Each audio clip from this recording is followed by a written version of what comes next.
Okay, so let's dive in. We've got all the source material laid out, looking at Samsung's latest smartwatches. We're talking the new Galaxy Watch 7 and this totally new one, the Galaxy Watch Ultra. Maybe you're thinking about an upgrade, maybe you saw the news, or you just, need to get up to speed fast. Whatever the reason, you want the real story on these. So our job today is to sort through these sources together, pull out what really matters for you. Exactly. And this material, it really lays out a detailed comparison, side-by-side look. You've got the Watch 7, which, as the sources say, seems like the logical next step, refining what works. But then there's the Ultra, and that's clearly a different beast, aiming at a tougher, more specific part of the market Samsung hasn't really gone after with watches before. Yeah, you can see that immediately, even just looking at them. The Watch 7 sources describe it as virtually unchanged from the Watch 6, same basic circular design we know, familiar.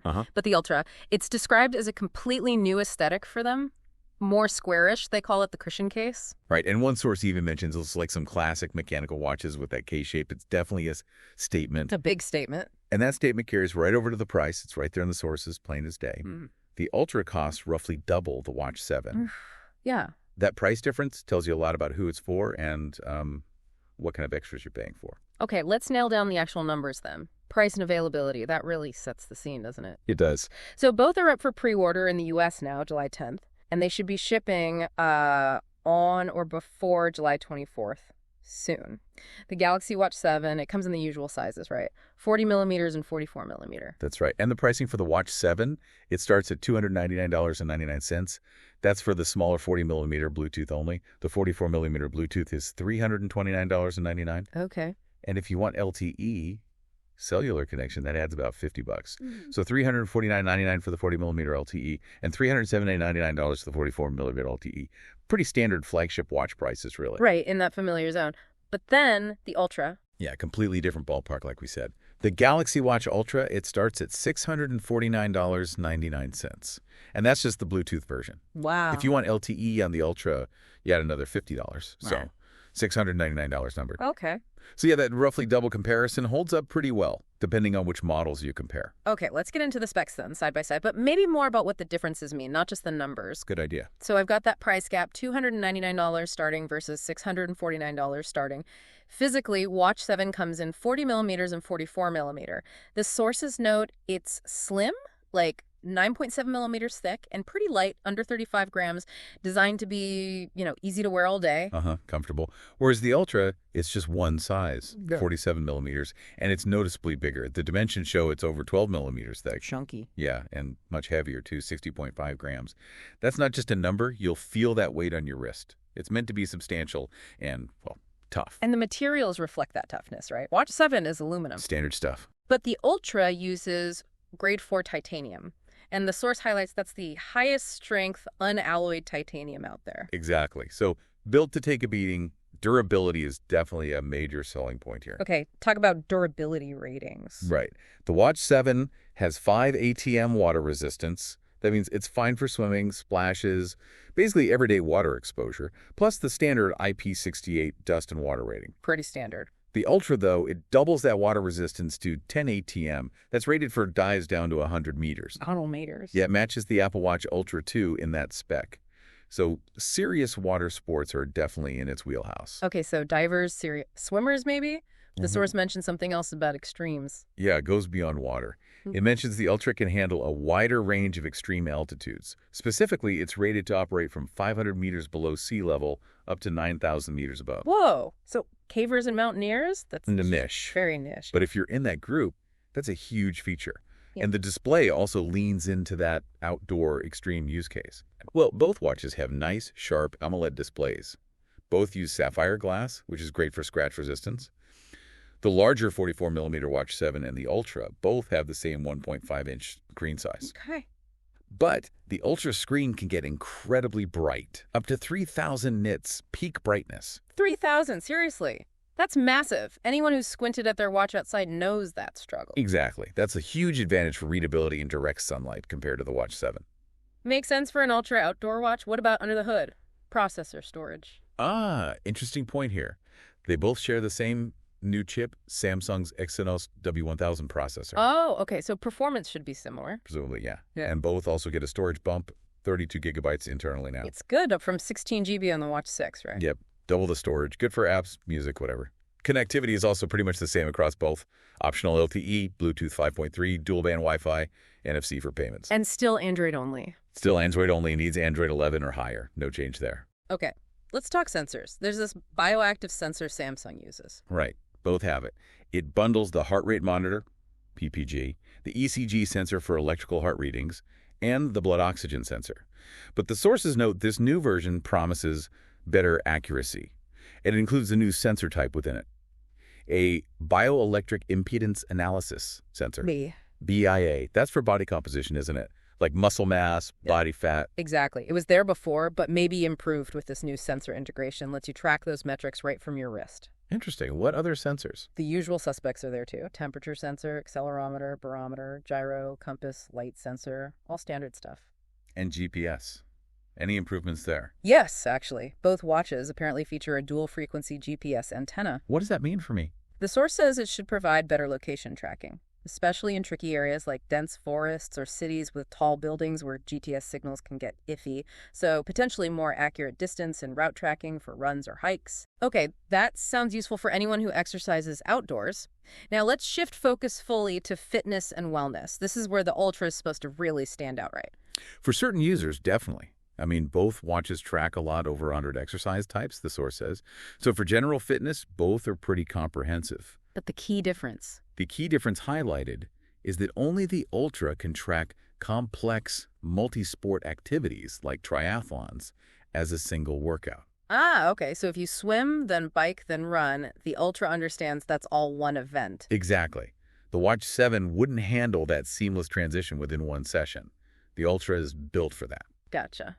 What else for serious athletes on the Ultra? It also offers more detailed training data. The source mentions cyclists can get their functioning threshold power, FTP, calculated quickly, and Ultra users get personalized HR zones automatically calculated, which helps tailor training intensity. So deeper insights for performance tuning. But the Watch 7 isn't left out entirely on training features, is it? Oh no, not at all. Many useful features are shared. Both have that race mode, where you can compete against your own previous times on a route. That's cool. Both give you the body composition insights from the BIA sensor. And this is fascinating. Both can monitor something called advanced glycation end products, or AGEs. AGEs, what's that? The source describes it as offering an accurate snapshot of your current biological age based on your diet and lifestyle factors. It's a metabolic health marker. Having that on your wrist is pretty cutting edge. Wow, yeah. That's different. What about AI features? Shared again. Both have an AI-backed daily energy score. It looks at your sleep, activity, heart rate variability, things like that, to tell you how ready you are for the day. Like a readiness score. Exactly. And both offer daily wellness tips based on your data. And standard health monitoring, sleep, heart. Yep, seems to be a match there too. Both do sleep tracking, can alert you to signs of sleep apnea, provide irregular heart rhythm notifications, and let you take an on-the-spot ECG. Core health features are consistent. Okay, shifting gears to the software side, the operating system and apps. Right. Big news here, according to the sources, is that both the Watch 7 and Ultra are the first devices to launch with the latest Wear OS 5. Oh, interesting. So they get Google's newest wearable OS right out of the box. Seems so. Which means access to that whole ecosystem, the wide range of native and third-party apps from the Google Play Store. And basic smartwatch stuff is all there. Payments. Yep, NFC chip included in both for contactless payments via Samsung Wallet. Standard stuff. Any new software tricks mentioned? Two things stand out. One is AI-backed suggested replies for messages and notifications. Could be useful for quick responses. Okay, contextual replies. And the other is this new interaction method, the double pinch gesture. Double pinch, like on the Apple Watch? Similar idea, yeah. Pinching your index finger and thumb together twice lets you do things one-handed, like answer a call or dismiss an alarm without touching the screen. Okay. What's really interesting, though, is the source points out the new Galaxy Ring also supports the same gesture. Ah, so Samsung's maybe building this out as a consistent way to interact across their wearables. Seems like it. A unified one-handed gesture language. It's quite strategic. Interesting thought. Okay, let's hit the big one. Battery life. Always a pain point with smartwatches. Always. And the claims here really underscore the difference those battery sizes make. Remember, the Watch 7 has a 300 milliamp battery in the 40 millimeter and 425 in the 44 millimeter. Right. For those, Samsung is claiming 40 hours between charges. The source suggests this is likely comparable to the Galaxy Watch 6, which also aim for 40 hours. Meaning, realistically, you're probably charging it every night or maybe stretching to a day and a half. Pretty much standard smartwatch territory. But the Ultra, with its much bigger 590 milliamp battery... Makes much bigger claims. Yes. Samsung says up to 100 hours in power save mode. 100 hours. Okay, but that's power saving. What about normal use or exercise? They also claim 48 hours in exercise power save mode with GPS running. The source explicitly contrasts this with the 40 hours total life of the Watch 6. So the Ultra is definitely positioned as the multi-day watch, even if you're using demanding features like GPS. That seems to be the goal, yeah. Addressing that battery anxiety, especially for people doing long hikes or multi-day events. Okay, so pulling it all together, how do these sources position these two watches in the grand scheme of things? Where do they fit in the market? It's pretty clear-cut based on this material. The Galaxy Watch Ultra is framed as Samsung's direct answer to the Apple Watch Ultra line. Head-to-head competitor. Rugged, premium, feature-packed for athletes and adventurers. Exactly. While the Galaxy Watch 7, it's seen as a fairly iterative update to the Watch 6. Solid, but not revolutionary. It sits more squarely in Apple Watch 9 and Google Pixel Watch 2 territory, competing on price and features for that mainstream, everyday smartwatch user. Makes sense. And one source throws in a timely reminder. All of the above-mentioned devices are due for a refresh in the coming weeks and months. Ah, right. So Apple's next watch, Google's next watch. They're probably just around the corner. Exactly. So this comparison is a snapshot right now, but the competitive landscape is about to shift again very soon. Something to keep in mind. Okay, so wrapping up this deep dive then, the main takeaway seems to be Galaxy Watch 7 is the solid, reliable evolution, great features, comfortable design, accessible price for most people's needs. Polish. The Galaxy Watch Ultra is the newcomer, purpose-built. Much tougher, more specialized features for serious activities, extreme conditions, potentially way better battery life, but, much bigger, heavier, and significantly more expensive. Precisely. The Ultra isn't necessarily better for everyone. It's built for a specific user. Someone who genuinely needs that extreme durability, the detailed triathlon tracking, the altitude capabilities, maybe that multi-day endurance, and they have to be willing to pay that premium and wear a larger device. For most folks, the Watch 7 probably ticks all the necessary boxes for fitness, health, and smart features without that extra cost or bulk. So at the end of the day, it comes down to you, the listener, thinking about your own life, right? Do you actually need those rugged niche features of the Ultra? Or does the Watch 7 cover everything you'd realistically use, saving you quite a bit of money? That's the core question.